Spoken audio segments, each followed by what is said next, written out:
কেন হবে না আগামীকালকে সভা? অবশ্যই হবে। রাজ্য সরকার চেয়েছিল আমাদের সভাটা বন্ধ করে দেওয়ার জন্য, পুলিশকে দিয়ে বন্ধ করার চেষ্টা করেছিল। আমরা কোর্টের দ্বারস্থ হয়েছিলাম, কোর্ট সিঙ্গেল বেঞ্চ যে জায়গাটা দিয়েছিল ডিভিশন বেঞ্চ জায়গাটা চেঞ্জ করে দিয়েছে। হ্যাঁ, একটা লোকাল লিমিটেশন আছে, সেই মান্যতা দিয়ে আমরা প্রোগ্রাম করব, সভা হবে না মানে?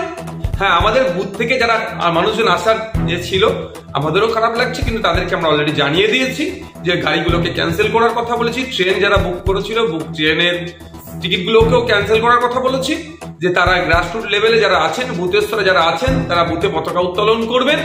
এবং সাথে সাথে যে আমরা আগামীকাল কোর্টের অর্ডারকে মান্যতা দিয়ে যেভাবে 1000-এর নিচে লোককে নিয়ে প্রোগ্রাম করব, সেই প্রোগ্রামে আমরা যা বক্তব্য দেব এটা বুথের স্তরে সাধারণ মানুষকে পৌঁছে দেওয়ার জন্য টিভির পর্দার ব্যবস্থা করার কথা বলেছি। এই 1000 জনের নিচে বা 1000 জন কোর্ট যে অর্ডারটা করেছে আমরা 1000 জনের নিচে রাখার চেষ্টা করবো, 999 জন যাতে না ওভার হয় সেটা আমরা চেষ্টা করছি। এই যে জনসংখ্যাটা আসবে এটা আমাদের টোটাল রাজ্য কমিটি দায়িত্ব নিয়েছে, রাজ্য কমিটি লোকটা নিয়ে আসবে, এর বাইরে অন্য কোনো মানুষ আসবেন না। কারণ আমরা ইতিমধ্যে একটা প্রতিনিধি কার্ড ছেড়েছিলাম, সেটাকে আমরা বাতিল ঘোষণা করছি, ইনভ্যালিড করে দিয়েছি। আমরা নতুন করে রাজ্য কমিটির পক্ষ থেকে আবার একটা প্রতিনিধি কার্ড তৈরি করেছি, আমরা সার্কুলেট করে দিয়েছি, যে প্রতিনিধি কার্ডটা দেখিয়ে শুধু ওখানে এন্ট্রি হতে পারবে, যেটা আমরা 1000-এর নিচে রেখেছি।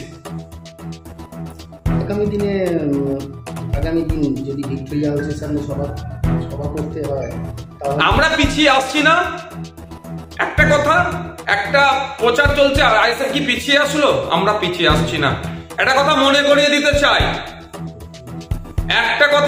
দিতে চাই, ভিক্টোরিয়া হাউসটা বা হাউসের সামনেটা হচ্ছে মমতা ব্যানার্জির পৈতৃক সম্পত্তি নয়, অভিষেক ব্যানার্জির পিসির সম্পত্তি নয়, ওটা কালীঘাটে ব্যানার্জি পরিবারের সম্পত্তি নয়। ভিক্টোরিয়া হাউস বা তার সামনেটা ওটা জনগণের, ভারতবর্ষে দেশের সম্পত্তি। সুতরাং ওখানে আগামী দিনে আমরা প্রোগ্রাম করব। যেভাবে কোর্ট অর্ডার নিয়ে আমরা কলকাতাতেই আমাদের ফাউন্ডেশন ডে উদযাপন করছি, ঠিক একইভাবে কোর্ট অর্ডার নিয়ে দরকার লাগলে আমরা ভিক্টোরিয়া হাউসের সামনেই প্রোগ্রাম করব। মমতা ব্যানার্জিকে বুঝিয়ে দেবো, অভিষেক ব্যানার্জির পিসিকে বুঝিয়ে দেবো, কালীঘাটের ব্যানার্জি পরিবারকে বুঝিয়ে দেবো এটা আপনাদের পৈতৃক সম্পত্তি নয়, এটা জনগণ তথা দেশের সম্পত্তি। এটা মাথায় রেখে আমরা ওখানে প্রোগ্রাম করব। আমাদের কর্মী সমর্থকদের উদ্দেশ্যে বলছি, হতাশার কোনো জায়গা নয়। চড়াই উত্তরায়ের মধ্যে দিয়ে দল এগিয়ে যায়, সবসময় যে মসৃণ পথ থাকবে এটাও যেমন নয়, ঠিক একইভাবে পথে সবসময় কাঁটা বিছানো থাকবে এটাও নয়।